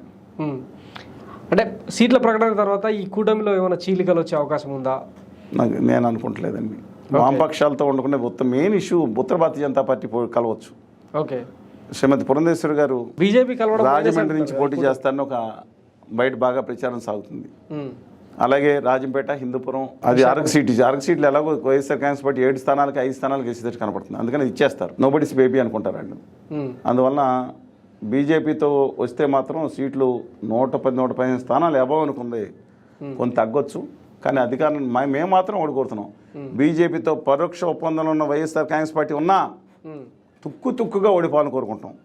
ప్రత్యక్షంగా కానీ పరోక్షంగా కానీ తెలుగుదేశం జనసేనతో కలిసిన తుక్కుగా ఓడిపోవాలని కోరుకుంటాం. రాష్ట్రానికి నమ్మక ద్రోహం నయం అంచనా చేసి ఒక విభజన హామీలు ప్రత్యేకత ఇవ్వకుండా భావితరాలు ఒక తరానికి నాశనం చేసినట్టున్న ఆ ఉత్తర భారతీయ జనతా పార్టీ ఏదైతే ఉందో, అంతేకాకుండా 9 సంవత్సరాలుగా బడ్జెట్లో కూడా మోసం చేశారు ఆంధ్రప్రదేశ్కి. రోడ్లు ఇచ్చామని చెప్తున్నారు. ఏంటండి మాట్లాడేది? మేము ఐఏఎం పెట్టామన్నారు. 16 లక్షలు 2012లో కాంగ్రెస్ పార్టీ తీసుకున్న నిర్ణయం ప్రకారం ఆయా రాష్ట్రాల్లో ఏది లేదో అది పెట్టాలని నిర్ణయం తీసుకున్నారు. ఐఏఎం పెడితే గోవాలో కూడా పెట్టారు 17 లక్షల పాపులేషన్. ఏంటంటే వీళ్ళు చెప్పింది నాకు. వీళ్ళు ఇచ్చిన మొత్తం బడ్జెట్ గత 9.5 సంవత్సరాల్లో యాజ్ ఆన్ డేట్ 2023 నాటికి ఖర్చు పెట్టిన డబ్బులు అండర్ 20% ఉన్నాయి. అంటే ఇంకో 40 సంవత్సరాలు అవుతుంది ఈ విద్యా సంస్థలు పూర్తి కావడానికి. వీళ్ళు చెప్తా ఉన్నారండి వీళ్ళు. అందువల్ల డెఫినెట్గా ఆ పార్టీతో ఏ పార్టీ పొత్తు పెట్టుకున్నా నమ్మక ద్రోహం చేశారు ఆంధ్రప్రదేశ్కి. మొత్తం బుల్లెట్ రైలు తీసుకెళ్లి 1,50,000 కోట్లు చేసేది 19,600 కోట్లు ఈ సంవత్సరం బడ్జెట్లో పెట్టారు. వీళ్ళు అయ్యగారు జాగీరా. తెలంగాణ 4,000 కోట్లు ఎనిమిది మెతుకులు ఇచ్చినట్టు ఇచ్చారండి. ఆంధ్రప్రదేశ్కి తెలంగాణకి మెట్రోకి ₹10 పెట్టలేదు బడ్జెట్లో. ఈ 19,300 కోట్లు ఇతర రాష్ట్రాలు పెట్టారు. వీళ్ళు మాట్లాడతారా సోయా? వీళ్ళతో కలుస్తారా వీళ్ళు? నేను చెప్తా ఉన్నాను, వాళ్ళు టక్కుటమార్ గజ్జికర్ణ గోకర్ణ ఇంద్రజాల విద్యలో గుమా వ్యాపారులు ఇద్దరు ప్రామిస్. ఇంతకుముందు చంద్రబాబు నాయుడు గారిని ఏటీఎం అన్నారు పోలవరని, ఇవాళ వచ్చి భ్రష్టాచార ప్రభుత్వం అంటున్నారు జగన్మోహన్ రెడ్డి గారి ప్రభుత్వాన్ని. ఒకళ్ళ మీద ఒకళ్ళు రెచ్చగొట్టి ఆడుకుంటున్నారు వీళ్ళు. దయచేసి ఆంధ్రప్రదేశ్ ప్రజలు ఆత్మగౌరవాన్ని తాకట్టు పెట్టదని కోరుతున్నాను. ఢిల్లీ పాదుషాల దగ్గర ముఖ్యమైన నాయకులందరూ తీసుకెళ్లి ఆత్మగౌరవాన్ని తాకట్టు పెట్టే పరిస్థితి వస్తే మాత్రం దయచేసి తిరగబడమని చెప్పి కోరుతా ఉన్నాను. ఓకే, ఇప్పుడు అయోధ్య రామాలయం ప్రతిష్టాపన జరిగింది కదా, దాని ఇంపాక్ట్ ఏమైనా ఉండే అవకాశం ఉందా ఆంధ్రప్రదేశ్లో? దేశవ్యాప్తంగా ఉంటుందండి. ఓకే, ఒక చోట ఎక్కువగా ఉంటుంది. కానీ ఆంధ్రప్రదేశ్లో నేను అయోధ్య ఇప్పుడు ఏదో అనుకుంటారు అయోధ్యని, నేనేం తక్కువ చేయను. ఈ దేశ పౌరుడిగా వివాదం సమసిపోయినందుకు హర్షిస్తూ ఉన్నాను. ఒక హిందూగా రాముని దేవాలయం ఒకటి అక్కడ కట్టినందుకు స్వాగతించాలి. నేను డెఫినెట్గా శుభం జరిగింది ఈ దేశానికనే భావిస్తూ ఉన్నాను. మొన్న జరిగిన దానికి ఒక హిందూగా భావిస్తున్నాను. ఒక దేశ పౌరుడిగా కూడా వివాదం సమసిపోయి అమ్మాయి అయిపోయింది, గొడవలు కర్ఫ్యూలు దేశం అంతా ఉండవు, ఉండవని భావిస్తా ఉన్నాను. కాబట్టి అయిపోలేదన్నారు కదా మోడీ గారు. అంటే నెక్స్ట్ జ్ఞానవాపి శ్రీకృష్ణ వాళ్ళు దిక్కుమాలిన రాజకీయం కోసం నిన్న అలాంటి దాంట్లో దిక్కుమాలిన చెదారం రాజకీయాలు చేశారు. వీడియో పెట్టండి మీరు. రాజాదిరాజ రాజమార్తాండ గండ పేరుండ దుష్ట ప్రచండ చక్రవర్తి గారు వస్తుంటే పరివారంతో వస్తుంటే పక్కన సామంతరాజుకు ఉత్తరాధినేత పక్కన అంగరక్షక సహితంగా వస్తుంటే ఇనప గేట్ల వెనకమాల 5 అడుగుల గేట్ల వెనకమాల 6 అడుగుల గేట్ల వెనకమాల మాజీ ముఖ్యమంత్రులు మంత్రులు కేంద్ర మంత్రులు అందరినీ పక్కన పెడితే ఎవరండి? రజనీకాంత్ గారు, కుమారస్వామి గారు, చంద్రబాబు నాయుడు గారు ఇవాళ హాని ఉంటుందా? ఇనప కట్టడాలు వెనకమాల పెట్టిన చరిత్రలో ఎక్కడ చూసామండి ఇలాగా? మిగతా వాళ్ళని దూరం పెట్టుకుంటే మీ ఇష్టం, వాళ్ళని దాడి చేస్తా అనుకుంటే మీరు కట్టడాలు వెనకమాల పెట్టి రాజమార్తాండ గండ పేరుండి వచ్చినట్టు వాళ్ళందరినీ ఆయన కనుచూపుల్లో మీకు వీడియోలో వేయండి, చెప్తాను. మీరు ఎందుకు వేయండి, దీంట్లో డిస్ప్లే చేస్తాం, ప్లీజ్ వేయండి. ఆయన కనుచూపులతో పడటానికి ఇక్కడ వాళ్ళు తహతలాడిపోతున్నారే. ఒక పావు సెకండ్ ఆయన కనుచూపు పడితే బాగుంటుంది. ఇలా చేతులు దేవుడు మొక్కట్లేదు, ఆయన మొక్కుతున్నారు. చూడండి వీడియోలో ఏంటి నేను చెప్తున్నాను. వేస్తాం సార్. ఏంటండి కింద ఎక్కడన్నా సామ్రాట్ అశోక్ మనకు తెలియదు 2000 సంవత్సరాల క్రితం అనుకున్నాం. ఇలా జరిగిందా? బ్రిటిష్ రాజు వచ్చారు. రాజు వచ్చినప్పుడు ఈ సంస్థానాధీశుల్ని దేశంలో ఉన్న నాయకులందరినీ పిలిచారు. అప్పుడు కూడా ఇనప కట్టడాలు మీరు రాత్రులు మధ్యన పెట్టారా? ఒక మంచి కార్యక్రమం జరుగుతుంది, దివ్యమంగళ స్వరూపాన్ని చూడతామని అనుకుంటే ఇవాళ ఈయన పేపు 2 టీవీలో తప్ప మిగతాట్లో మొత్తం ఈయన దివ్యమంగళ స్వరూపాన్ని చూపించారా? ఈయన ఒక్కడే నడుచుకుంటూ వస్తున్నాడు వెనకమాల కెమెరాలతో ఉంటే ఎవరో లేరా? ఆయనకి బాజా బంతిలు కొడతానికి బయలుదేరే లేరా? నేను అనేది ఒక మంచి కార్యం తెలియని ఒప్పుకుంటాను. మొత్తం ఇదేంటండి జరిగిన తంతు అభ్యంతరకరం, మొత్తం అత్యంత అభ్యంతరకరం జరిగింది. ఒక గొప్ప పని, దివ్యమంగళ స్వరూపాన్ని ఆవిష్కరించారు. ఇంకోళ్ళు కూడా మాట్లాడతారు ఈయన రాకూడదని. మోడీ గారు ఎందుకు రాకూడదండి? ఆయన కులం ఏంటి? కులం బట్టి రానివరా? ఎవడాడు చెప్పిందండి? పనికి మళ్ళాడు అత్యగ్ర కులం పుట్టినవాళ్ళు, ఒక కులంలో పుట్టినవాళ్ళు గొప్పవాళ్ళు అనే దిక్కుమాల సంతతి మారాలాడు. ఎందుకు అర్హత లేదు? మోడీ గారు జన్మతః అగ్రకులస్తులు, ద్విజులు అగ్రకులస్తులు అని చెప్తారు. ఆయన పెట్టింది పెరిగింది కూడా అగ్రకులస్తులుగానే. దేశవ్యాప్తంగా ఆయన కులాన్ని 2002 ఏప్రిల్ 1వ తారీఖున బీసీలో చేర్చారు. అంతకుముందు ఆ రాష్ట్రంలో చేర్చారు. అంత మాత్రం దాని గురించి అంటలేదు. అయినా సరే ఆయనకి అన్ని అర్హతలు, లోపలికి వెళ్ళే అర్హతలు ఉన్నాయి. కానీ ఆయన పూజ మొత్తం ఆయనే చేసి ఉండొచ్చు, కళ్ళు తొలగించడం కాదు. చూశాను కదా మీరు వీడియో. కానీ ఇంతకుముందే మిగతా ఋత్వికులు చేసినట్లున్నారు. దాని తప్పండి. కానీ దాని తప్పు పట్టను. కానీ ఆయన వ్యవహార శైలి, ఆయన ఒక్కడే రాజా మాత్రాన్ని చెప్పే గండబేరునిలాగా చక్రవర్తి గారు సామంతరాజు చేసుకుని ఆ అగ్రక్ష వేసుకుంటే ఎగేసి చూస్తున్నారు. అంత దౌర్భాగ్య స్థితి ఎందుకండి? దేవుడి కోసం చూడాలి కానీ ఈయన దేవుడిగా మొక్కుకోవాలా? ఈ ప్రభావం డెఫినెట్గా నిన్న జనాల గేట్లు తెరవగానే ఆ డిస్ట్రిక్ట్ గేట్లు మూసే లోపల 7.5 లక్షల మంది పాదాల మీద వీటి మీద చుట్టానికి వచ్చారు శ్రీరామచంద్రమూర్తి దివ్య స్వరూపాన్ని. ప్రాణ ప్రతిష్ఠ జరిగిన తర్వాత 7 లక్షల మంది అయ్యారంట, 5 లక్షల మంది నేను చూశారంట. డెఫినెట్గా ఈ ఇంపాక్ట్ ఎందుకు ఉండదు? రాజకీయాలు గట్టిగా ఉంటుంది. ఇంకో దిక్కుమాల బ్యాచ్ గుమా బ్యాచ్లు బయలుదేరారు. హోగయా తిరుపతి హోగయా. పవన్ కళ్యాణ్ గారు హాట్ కామెంట్ చేశారు కదా, ఏమనండి? బాలాజీతో ఇప్పుడు అయోధ్య పోటీ పడబోతుంది, ఆయన కంబ్యాక్ ఏదో అలా మాట్లాడుతాం. బాలాజీ అదే కంబ్యాక్ టు అనేది దురదృష్టకరం. ఎవరు దిక్మాల సలహాదారులు ఆయనకి ఇచ్చి ఉంటారు తప్పితే ఆయన ప్రజలకు మంచి చేయాలంటే అది తప్పండి. ఏంటండి ప్రాంతత్వం? బాలాజీకి పోటీ ఏంటండి? ఎవరైనా సరే ఇప్పుడు ఆయన పూర్తిగా అనలేదు కానీ ఆయన మళ్ళీ మాట్లాడుతుంటే నేను ఒక ఇందాక వీడియో ఉజ్జాయింపుగా ఉంటుంది. బట్ వన్ థింగ్ అండి, ఆ వెంకటేశ్వర స్వామితో పోటీ ఏంటండి ఎవరికన్నా? పవన్ కళ్యాణ్ లాంటి వ్యక్తి అట్లా మాట్లాడడం కరెక్ట్? దురదృష్టకరం. వారు నేను బహుశా వాళ్ళ సలహాదారులు ఇచ్చిన పొరపాటు అయి ఉంటుంది. గుమా వ్యాపారులు కొంతమంది బయలుదేరారు. వాళ్ళు అంటూ ఉంటారు హోగయా తిరుపతి కా హోగయా అవి దేకులో 5 సాలమే. ఏ తిరుపతి మీద ఇంత కక్ష దేనికండి? ఇంకా కొంతమంది పండితోత్తములు అంటే ఆర్య సంస్కృతి ఆర్యపుత్రులు లాంటి వీళ్ళందరూ ఈ దేశ మూలవాసులం, ద్రవిడ పుత్రులు మేము. మాతో పాటు దేశంలో అనేక మంది ఆదివాసీలు అందరూ మూలవాసులం. మీరు వచ్చారు ఇరాన్ నుంచి, తర్వాత ఆర్య బ్యాచ్, ఆర్యపుత్రులకు గొప్పగా చేసుకోండి, మాకు అభ్యంతరం లేదు. ఈ దేశ మూలవాసులు కానీ ఈ దేశ పోలేరమ్మ, మైసమ్మ, లేదంటే మా ఊళ్ళమ్మ వీళ్ళందరినీ కనుక అవమానిస్తే ఊరుకోం. దీనికి మీ ఆర్య పేర్లు పెడతానంటే ఊరుకోం. ఇప్పటికే 70-80% పెట్టేశారు. దయచేసి గుర్తుంచుకోండి, మన దేవతలు ఇవాళ వీళ్ళు మళ్ళీ బయలుదేరి షిర్డీ సాయిబాబాని గౌరవించారంట, విగ్రహాలు బయటపడేయమంటారు కొంతమంది దిక్కుమాలిన బ్యాచి. అయ్యప్ప స్వామిని గౌరవించారంట. సరే కథలో ఏదన్నా మిగతా వాళ్ళు ఒక హేతువాదులు మాట్లాడితే వాళ్ళతో వాదన చేయొచ్చు, విభేదించవచ్చు, లేదా వాస్తవాలు చూపించమని. వేరే వీళ్ళెవరు? వీళ్ళు హిందూయిజాన్ని నమ్ముతారంట, ఆర్య బ్యాచ్ అంట. మా దేవుళ్ళు నమ్మరంట, వెంకటేశ్వర స్వామి పురాణాలు లేరంట, కలియుగదేవం కదా అంటారు. ఎస్. ఇంకోటి చెప్తాను, భద్రాచలం స్వయంభూ అండి, సీతారాముల వారు.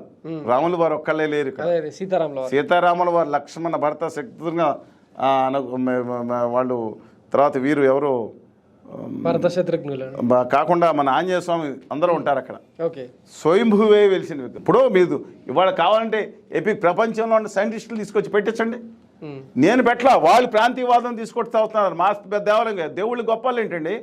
సర్వాంతర్యామి ఒక్కడే. అనంత గోదావరి గంగా సింధు ప్రవాహాలు సాగే గొప్ప జీవన విధానం ఈ ప్రపంచంలో హిందూ మతం. ఒక గొప్ప జీవన విధానం అది మతం. దాన్ని ఎవరో గుత్తేదారులు, ఈ ఆర్య బ్యాచి ఉత్తర భారతీయ జనతా పార్టీకి రాసివ్వలా ఈ దేశం, ముస్లింలందరినీ ఎంఐఎం పార్టీకి రాసివ్వలా. వాళ్ళు నేను చూశాను కొన్ని టీవీలో మాట్లాడతా, ఆ కాంగ్రెస్ పార్టీలో ఉన్న ఇంకో పార్టీలో ఉన్న వాళ్ళందరూ మనిషికి పుట్టలేదంట. మరి మహిళలు కూడా అలా మాట్లాడుతున్నారు, బాధగా ఉందండి నాకు. అత్యంత భావనే అసలు ఏంటంటే వాళ్ళు మాట్లాడేది, అంత బూతులు మాట్లాడేది. ఇదే సంస్కృతి నేర్పించింది మతం. హిందూ మతం ఎంత గొప్పదే. బయటదేరి హిందూ మతంలో ఉన్నవాళ్ళు ఇలా చేసి బూతులతో రాసుకుంటూ అదే మతం నేర్పింది, వాళ్ళ తల్లిదండ్రులు నేర్పింది. శ్రీరామచంద్రమూర్తి ఇదే చెప్పాడా? మర్యాద పురుషోత్తముడు ఇదే చెప్పాడా? అసలు రామరాజ్యం అంటున్నారు కానీ ఆ రామరాజ్యం ఏదండి? విషం చిమ్మటం రామరాజ్యం కాదు. శ్రీరామచంద్రమూర్తి కోరుకున్న రాజ్యం ఇది కాదు. ఆయన రాజ్యం అందరూ బాగుండాలని కోరుకున్నారు ఆయన. కానీ వాళ్ళు ఏం జరుగుతుంది? మా భద్రాచలాన్ని నిర్లక్ష్యం చేశారా? ఇక్కడ ట్రైన్లు కూడా తరలించుకుపోతున్నారా? మీ స్వయంభూ విగ్రహం ఎవరో పెట్టి విగ్రహం కాదు అది, అర్ధరాత్రి తీసుకొచ్చి పెట్టి విగ్రహం కాదండి అది. ఇవాళ స్వయంభూగా ఇచ్చాడు. నేను ప్రపంచ సైంటిస్టులు పిలవండి, ఏ టెంపుల్లో ముందు అసలు ఎలా ఉందో తేల్చండి, ఏది పురాతనమైన టెంపుల్లో తేల్చండి మనం కోరుతున్నాను నేను. నేను అన్ని నేను ఇక్కడ దేవుళ్ళని గౌరవిస్తాను, మిగతా అందరి దేవుళ్ళని గౌరవిస్తాను, అందరినీ పూజిస్తాను. ఇంకొకరు అవమానపరచాల్సిన పని లేదు. ఆ ఉత్తర Bharatiya Janata party అండుకోకి copy rate లేదు. కానీ వాళ్ళ మీరు అడిగిన ప్రశ్న వాళ్ళు ఇవాళ అధికారంలోకి వచ్చేటట్టు కనపడతా ఉన్నారు. ఎందుకంటే ప్రజల్ని మాయ కులాన్ని మతాన్ని వాడుకున్నాం. ఆంధ్రప్రదేశ్లో అయితే అన్ని పార్టీల్ని పప్పిట్ షో ఆడిస్తున్నారండి. బాధగా ఉందండి నాకు. తెలుగు జాతి ఆత్మగౌరవాన్ని ఢిల్లీ నడిబాజాల్లో తాకట్టు పెట్టేలా చేస్తున్నారు. ఒకళ్ళ మీద ఒకళ్ళ కేసులు అవసరమైతే కేసులు వాళ్ళ చేతులు ఉన్నాయి. ఈ కేసులు ఇలా ఉంటాయి, బేట నొక్కుతాను, లేదా ఆల్రెడీ మీ మీద కేసులు ఉన్నాయన్న. కానీ కళ్యాణ్ బాబు గారి మీద ఏం కేసులు లేవు. ఎందుకని ఆయన ఇలా సలహాదారుల మాటలు నమ్మి వెళ్ళిపోయారో బాధగా ఉందండి నాకు. ఆయనకి ఎంతో ప్రజలకు సేవ చేయాలని ఎంతో కొంత ఉందనుకున్నాను. ఏంటండి ఇది? ఒంటికి కారణం రాసుకోమంది మర్చిపోయారా మీరు? మీకు కాదు ఎంపీలకు గుర్తుందా? ఒంటికి కారణం రాసుకోండి అన్నారైనా. ఉత్తర భారతీయ దాని మీద లడంగే అన్నారైనా. దిక్కులు పెక్కటిల్లాగా ప్రజలు వెళ్ళిపోయింది ఆయన వాయిస్. ఉత్తరాది అహంకారం నశించాలన్నారే, మరి ఎందుకని వాళ్ళు అలా అయిపోయారండి? ఒక మంచి మనిషి ఎందుకని ఉత్తర భారతీయ జనతా పార్టీ ఆ విష కౌగుల్లో చిక్కుకుపోయారు? ఎందుకని? ఇవాళ మోడీ గారి విజన్ అంతా మోడీ గుజరాత్ అంటూ ఉంటే ఆంధ్రప్రదేశ్కి నమ్మక ద్రోహం చేస్తూ ఉంటే పాచిపోయి లడ్డూలు అసలు ఉండకుండా అది కూడా ఎత్తుకెళ్ళిపోయి వాళ్ళు గుజరాత్కి పెట్టేసుకుంటే దిక్కు ముక్కు లేకుండా చేస్తుండే ఆంధ్రప్రదేశ్ని. ఇంకా ఎందుకండి? With due respects to him. ఫైనల్గా అంబేద్కర్ గారి విగ్రహం విజయవాడలో లాంచ్ చేశారు, మీరు చూశారు. ఒకవైపు అంటే హేతువాదులు సోషల్ మీడియాలో జరుగుతున్న చర్చ ఏంటంటే ప్రాణప్రతిష్ఠ తర్వాత అంబేద్కర్ గారేమో బడులు కట్టించండి, పిల్లల్ని బడులకు తోలించండి అంటే 2 ఫోటోలు పెట్టి కంపారిజన్ చేస్తున్నారు అనమాట. ఈయన మోడీ ఏమో గుడులు కట్టించి పిల్లల్ని వేలు పట్టించుకొని నడిపించుకెళ్తున్నారు. ఇది ఎంతవరకు కరెక్ట్ అన్న చర్చ జరుగుతుంది. దీని మీద ఏమంటారు? విగ్రహాలు అనేది ఒక స్ఫూర్తికి నిదర్శనంగా పెట్టుకుంటాం. ఇతర దేశాల్లో, పాశ్చాత్య దేశాల్లో 50 సంవత్సరాల తర్వాత పెట్టాలి. అంటే 50 సంవత్సరాల్లో కూడా ప్రజల్లో చిరస్మరణీయంగా ఉంటేనే విగ్రహాలు పెట్టాలంటుంది. దురదృష్టవశాత్తు ఇండియాలో వాళ్ళు విగ్రహాలు లేని రోడ్లే లేకుండా పరిస్థితి అయిపోయింది. కానీ ఒకటండి, బాబాసాహెబ్ ప్రజలు ఒకటి అర్థం చేసుకోవాలి, వీళ్ళని రాజకీయాలకు వాడుకుంటూ మాత్రం తప్పు. నేను ఆ విగ్రహం అక్కడ పెట్టడాన్ని స్వాగతిస్తున్నాను. ఓకే, విజయవాడకి లంగ్ స్పేస్ లేదని కొంతమంది మాట్లాడుతూ ఉన్నారు. నిజంగానే కొంతవరకు చూసుకుంటే అక్కడ పుస్తక ఎగ్జిబిషన్లో మిగతా జరిగాయి. మా సభలు పెట్టాం, సమైక్యాంధ్ర సభలు పెట్టాం. ఓకే, అలాగా సమావేశ కూడలి లేదా ఆడుకుండానికి లేదనే మాట అంతవరకు వాస్తవం. కానీ ఇంతకుముందు ప్రభుత్వం కూడా దీన్ని చేయనని అప్పచెప్పడానికి మీకు చాలామంది మర్చిపోయి ఉంటారు. ఓకే, చూసింది. అందుకని అక్కడ ఏం జరుగుతుందంటే ఒక స్ఫూర్తి, చంద్రబాబు నాయుడు గారు స్ఫూర్తి స్థలాన్ని చెప్పి అంబేద్కర్ గారికి 125 ఎకరాలు పార్కు కేటాయించిన దాంట్లోంచి అక్కడ ఎన్ని ఎకరాలు కేటాయించి అక్కడ పార్కులో 125 అడుగుల విగ్రహం అంటే ఇవాళ బేస్ చేసుకుని 205 అడుగులు కలుపుకొని 125 విగ్రహాలు ఇక్కడ ఏర్పాటు చేశారు. అది బాబాసాహెబ్ అంబేద్కర్ ఆశయాలను తెలుసుకోలేని వాళ్ళకి మాత్రమే అలా అనిపిస్తుందండి. ఈ లంగ్ స్పేస్ ఏం పోలా, విగ్రహం పెట్టారు, మిగతా తను కాంక్రీట్ అరణ్యం ఏం చేయలేదు. కానీ ఒక విగ్రహం స్ఫూర్తి తీసుకొస్తుంది, సోషల్ జస్టిస్. ఇవాళ మహాత్మా జ్యోతిబా పూలే ఆశయాలని కానీ, వేమన కానీ, అలాగే తిప్పునేని రామస్వామి గారిని, జాషువా కానీ, అలాగే భాగ్యరెడ్డి వర్మ కానీ, అనేక మంది కురజాడ అప్పారావు గారు కానీ, కందుకూరి వీరేశలింగం గారు కానీ అనేక మంది ఉన్నారండి. ఇవాళ వాళ్ళని నేను శాల్యూట్ చేసే ఒక పాలకుడు ఎవరున్నారంటే ఛత్రపతి సాహు మహారాజ్. ఈ జనాలకి ఈ చరిత్రలు చెప్పకుండా తొక్కి పెట్టేశారు. కావాలని కొంతమందిని తీసుకొచ్చి పైకి లేపారు. నిజమైన కళ్ళ ముందు నడయాడిన ప్రత్యక్ష దైవమే దేవత లాంటి సావిత్రిబాయి పూలేని చరిత్ర లేకుండా చేశారే దుర్మార్గులు కొంతమంది. ఇవాళ ఆ స్ఫూర్తి కోసం నేను చెప్తున్నాను. విగ్రహం అంటే ఇంకా 50 విగ్రహాలు పెట్టాలని ఒక స్ఫూర్తి అక్కడ పెట్టుకుంటే అది ఒక కూడలండి, ఇవాళ డెఫినెట్గా అది ఇంకో చోట పెట్టుంటే మంచిదేమని నా అభిప్రాయం. కానీ పెట్టిన తర్వాత నిరసించదగ్గని కాదు. బాబాసాహెబ్ అంబేద్కర్ పుస్తకాలు చదవమంటున్నా. నిజంగా చాలా మంది విజయవాడలోనే కలుపుకుని 100% ఎందుకు పెట్టారు అభిప్రాయం వ్యక్తం చేస్తున్నారు. నిజంగా నేను కలిసిన వాళ్ళు మిగతా వాళ్ళు కాకపోవచ్చు, కానీ ఒకటే చెప్తున్నాను, ఒకసారి బాబాసాహెబ్ అంబేద్కర్ పుస్తకాలు చదవండి. మీలో 95% మంది, మిగతా ఎస్సీలో ఒక్కళ్ళకే కాదండి, 95% మందికి ఆత్మగౌరవాన్ని ఇచ్చిన వ్యక్తుల్లో మహాత్మా జ్యోతిబా పూలే తర్వాత బాబాసాహెబ్ ఉంటారు. చాలామంది చదువుకోవట్లేదు.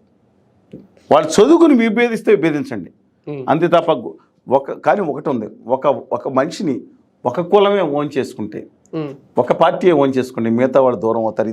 దయచేసి గుర్తుపెట్టుకోమని వాళ్ళ మా విగ్రహాలు పెట్టబడిన వాళ్ళ అభిమానులకు విజ్ఞప్తి చేస్తున్నాం. మీరు మరీ ఓన్ చేసుకున్నారనుకుని మిగతా వర్గాలు వ్యతిరేకం అవుతాయి. అది దయచేసి గమనించమని చెప్తున్నా. సర్దార్ వల్లభాయ్ పటేల్ విగ్రహం పెట్టారు, కానీ మోదీ గారు వచ్చి తెలంగాణలో నడిబొడ్డున నా తెలుగు గడ్డలకు చేరి నిజామాబాద్ సభలో, అది కూడా వేయండి ఇక్కడ వీడియోలో, పైల ఏ గుజరాతీ ఆగే ఆప్కో స్వాతంత్ర గుజరాతీ వచ్చి చేశా అంట. సర్దార్ వల్లభాయ్ పటేల్ జీవితాంతం కూడా కాంగ్రెస్ పార్టీలో ఉన్నాడు. ఆర్ఎస్ఎస్ని నిషేధించిన వ్యక్తి, తీయమని చెప్పిన బతికొండగా తీయలేదు నిషేధాన్ని. ఆ వ్యక్తిని మేము అంతేకాకుండా ఈ సంస్థాన లేఖనం చేసిన వ్యక్తిని స్ట్రాంగ్ మ్యాన్ ఆఫ్ ఇండియా అని అనుకుంటాం. ఐరన్ మ్యాన్ ఇండియా అనుకుంటాం, స్ట్రాంగ్ మ్యాన్. అలాంటి వ్యక్తిని పట్టుకుని గుజరాతీకి పరిమితం చేసేసాడు ఈ మోడీ, గౌరవ ప్రధానమంత్రి మోడీ గారు. ఆ వీడియో వేయండి, చూపించండి. మీరు చెప్పినట్టుగా దాంట్లో వీడియో వేసిన తర్వాత చెప్పండి, నా తెలుగు గడ్డకొచ్చి గుజరాతీ ఇచ్చిన దానమా, ఇక్కడ తెలంగాణ సాయుధ పోరాటంలో ప్రాణాలు అర్పించిన దొడ్డి కొమరయ్య నీకు తెలియదా? షేక్ బంద్కి తెలియదా? మీకు చాకల ఎలుమ పోరాటం తెలియదా? వేలాది మంది తుపాకీ గుళ్ళకి ఒరిగిపోయి ప్రాణాలు అర్పించిన పోరాటం నీకు తెలియదా? గౌరవ ప్రధానమంత్రి మోదీజీ, వి రెస్పెక్ట్ సర్దార్ వల్లభాయ్ పటేల్, కానీ not at the cost of our people. Telugu పీపుల్లో నీ గుజరాతీ గొప్పదానా అని చెప్పుకుంటే నడవదండి, నడవది ఈడ. సెకండ్, కానీ గొర్రెలు నమ్మేవాళ్ళు చాలామంది ఉండొచ్చు.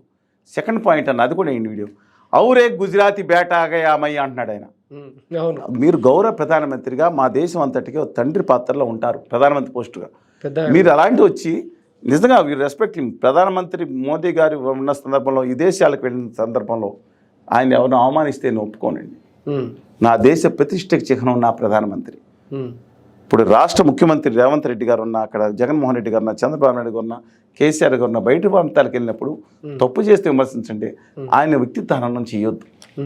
మాకు రాష్ట్రానికి ఒక గొప్ప, ఢిల్లీలో రాష్ట్ర ముఖ్యమంత్రి కేసీఆర్ గారికి అపాయింట్మెంట్ దొరకలేదని కానీ కాంగ్రెస్ పార్టీ బాజీ బంతిని కొట్టేసుకుని చూశారు కదా, అపాయింట్మెంట్ దొరకలేదు, రేవంత్ రెడ్డి గారు ఏంది మాట్లాడతారు? పోయింది ఆయన పొరుగు కాదు, రాష్ట్రం పొరుగు. అందువలన నా విజ్ఞప్తి ఏంటంటే, ఆయన అలా మాట్లాడారు మోడీ గారు, గౌరవ ప్రధానమంత్రి గారు మోడీ గారు, రెస్పెక్ట్ హిమ్. అదర్వైజ్ ఇలాంటి మాట్లాడుతుంది తగదు. ఆంధ్రప్రదేశ్కి తెలంగాణకి విభజన హామీ లేకుండా నమ్మక ద్రోహం చేస్తున్న మనిషి. ఇప్పటికన్నా శ్రీరామచంద్రుడు నేను చెప్పుంటాడు, నాకు కల వచ్చిందండి. ఏమని, బాబు భక్త మోదీజీ, మా అద్వానీ గారు ఆయన వస్తానన్నా నీకు చలిగాలి రావద్దని చెప్పించినావు. మా మురళీమోహన్ జేషి గారు ఎంత గొప్ప మనిషి అండి, పండితోత్తముడు, ఆయన ఎంత కృషి చేసాడు, ఆయన వస్తానని ఆయన కాళ్ళ నొప్పులని నువ్వే చెప్పించినావు. సరే, జరిగింది ఏదో చేసినావు. తొగడే గారిని మెంటల్ హాస్పిటల్లో ఉన్నారు, మరి మీ ఏదన్నా కానీ పాపం ఆయన అంత గొప్ప మనిషి. ఇప్పుడు నా వెంకటేశ్వర స్వామి, ఆయన కూడా అందరూ ఒకటే కదండి, వెంకటేశ్వర శ్రీరామచంద్రమూర్తి అందరూ. మా వెంకటేశ్వర స్వామి దగ్గర ఆ పాదాల చెంద నువ్వు ప్రమాణం చేసినావు, ఆంధ్రప్రదేశ్ ప్రత్యేక విభజన హామీలు ఇస్తానని. శ్రీరాముడు మర్యాద పురుషోత్తముడు, మాట తప్పని మనిషి. నా ఆశయాలు నువ్వు పాటిస్తానన్నావు, నువ్వు మాట తప్పకుండా ఆంధ్రప్రదేశ్ ప్రత్యేక విభజన హామీలు ఇచ్చేసేయి అని చెప్పుంటారని వచ్చింది. బహుశా ఆచరిస్తారా, లేదంటే పైకి షో చేసి ఈయన శ్రీరామచంద్రమూర్తి మాటలు ఆచరించడం అనేది మనం చూసుకోవాల్సింది. Okay, thank you very much sir. మొత్తానికి మైరా మీడియాకి వచ్చి చాలా కూలంకషంగా మీ డీటెయిల్డ్ అనాలిసిస్ని మాతో పంచుకున్నందుకు ధన్యవాదాలు సార్. ఇది మైరా మీడియాకి సంబంధించిన ఆంధ్రప్రదేశ్ రాజకీయాలలో జరుగుతున్న పరిణామాల గురించి detailed analysis. Thank you for watching మారే మీడియా. నేను మీ KVR signing off. Thank you.